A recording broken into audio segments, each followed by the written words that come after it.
Hi friends, இன்றைக்கி நம்ம எல்சிஎம்லேருந்து ஒரு ப்ரீவியஸ் இயர் கொஷின் பார்க்கலாம். ஓகேங்களா? ஃபஸ்ட்டு கொஷினை வாசிப்போம். இரு எண்களின் மீச்சிறு மடங்கு, அதாவது எல்சிஎம். ஓகேங்களா? 180 எனில் கீழ் உள்ளவற்றுள் எது அந்த எண்களின் மீப்போவாக ஆகாது? எப்பவுமே ஹெச்சிசிஎஃபோட மடங்கு தான் எல்சிஎம்மாக இருக்கும். ஓகேங்களா? அதாவது ஹெச்சிசிஎஃப் எப்பவுமே சின்ன நம்பராக தான் இருக்கும், ஸ்மால் நம்பராக தான் இருக்கும்.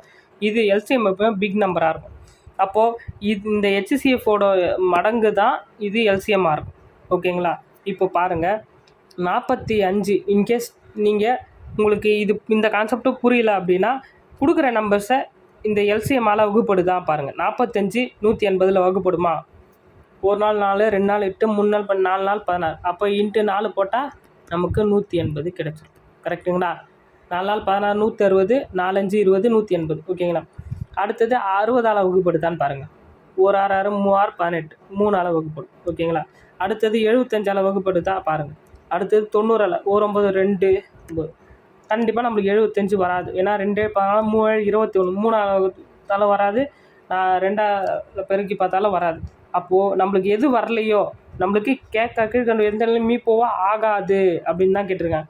அப்போது ஹெச்சிசிஎஃப் எதால் வகுக்க முடியாதுன்னா 75ஆல் வகுக்க முடியாது. அப்போ இதுதான் ஆன்சர். ஓகேங்களா? 75. உங்களுக்கு சிம்பிளாக வகுப்படுத்தான்னு மட்டும் பாருங்கள். இன்கேஸ் புரியிட்டா. மேக்ஸிமம் எல்லா ஹெச்சிசிஎஃப்மே எல்சிஎம்ஐயோட அதான் ஹெச்சிசிஎஃபோட மடங்காக தான் இருக்கும். கண்டிப்பாக எப்போவுமே தெரிஞ்சுங்க, எல்சிஎம் பெரிய நம்பராக தான் இருக்கும், ஹெச்சிசிஎஃப் சின்ன நம்பராக தான் வரும். ஓகேங்களா?